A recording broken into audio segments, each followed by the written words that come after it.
hörmətli Misir müəllim, hörmətli Ceyhun müəllim və Günay xanım, hörmətli ziyalılar.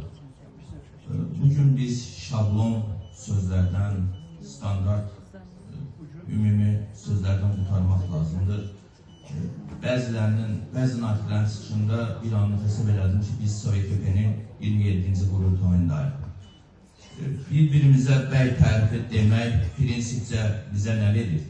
Kifayət qədər təhsilimizdə problemlər var.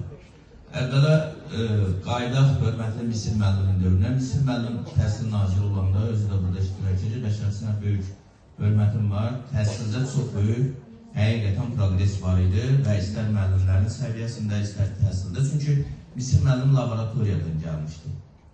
Yəni, auditoriyaya girmişdi, tələbə yetişdirmişdi, minlərlə tələbənin yetişməsində və digər tərəfdən onların alim olmasında, elmlər namizədə, elmlər doktor olmasında Misir Mərdanovun bir elm adamı kimi, bir pedagog kimi böyük fəaliyyəti var. Amma bugünkü təhsil naziri və bundan əvvəlki təhsil nazirləri heç biri auditoriya görmür. Bu auditoriyada iştirak eləmişdir. Təhsil nazirimiz olmuş Mikail Cabbarov, ondan sonra Ceyhun Bayramov, hal-hazırdakı Emin Əmrullayev. Yəni bunların elmi pedagojik fəaliyyətə heç bir aidiyyəti yoxdur, bu reallıqdır. Və problem də elə buradan başlayır. Əksinə təhsil naziri və səhiyyə naziri, təhsil naziri ilk növbədə ən böyük müəllim olmalı. Çünki təhsil elə bir sahədir ki, çox strateji sahədir. Bir milləti məhv etmək istəyirsənsə, onu xəstə və təhsilsiz elə uzun müyə çevriləcək və onu idarə etmək, onun hüquqlarını əlindən almaq, istənilən hüquqlarını yemək çox rahatdır, çünki onun özünü müdafiə etmək instinkti yoxdur. Hüququ yoxdur, təhsili yoxdur, bazası yoxdur və hesab edir ki, nə baş verirsə ona ləbbi etməlidir.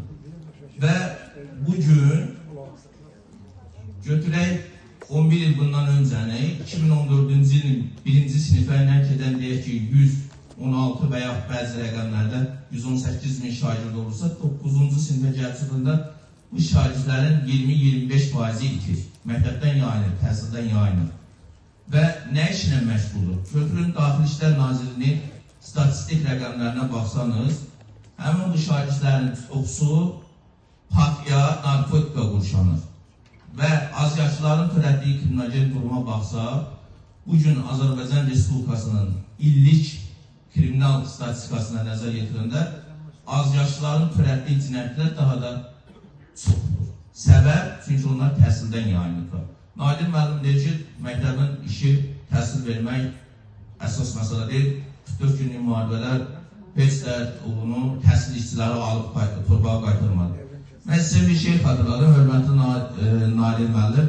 Əfqan Nağıyev adında Dövlət Sərhəd Xidmətinin mavini var idi. Korrupsiya faktına görə onu Dövlət Təhlükəsizlik Xidməti Çox üzr istəyirəm.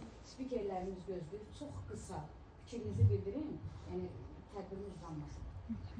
Mənə edəcəksə, ən az danışam mənə. Yox, olmaz, yəni spikerlərimiz... Yox, mən başa düşmüyorum, amma mən icazə verin, reglament bəyanləşdirərdiniz. Çox xahiş edirəm, qoy mən fikrimi tamamlayayım. Çıxışdısınız, spikerlərə 15 dəqiqə vaxt verilir, çıxışdılara 3 dəqiqə. Yox, mənə əvvəla reglament verməyib, ikincisi mənə 3 dəqiqə vaxt...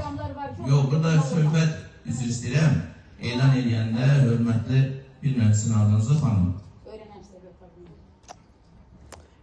Etik normalar var da, qoy mən mövqeyimi bildirim, əgər hüququn çatışmamazlıqdan danışırsa, şagirdin məktəbdən yayılmasından nasıl mən bunları çatdırmalıyam və bu auditoriya yenə deyir. Biz Komünist Partiyasının qurultayını keçirmirik ki burada. Və xahiş edirəm, qoy mövqeyimi çatdırım.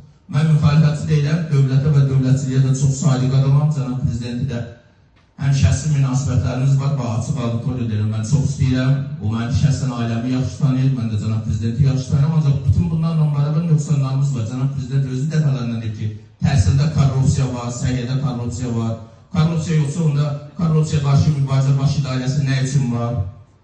Bu nöqsanlarımız var da, bu nöqsanları demək, yəni onda ümumi bir-birimizi təbliğ və deyək ki, hər şey yüksək səviyyədə danışıq. Onda bu konferansın mahiyyəti və keçirilmə səbəbləri nədən ibarətdir?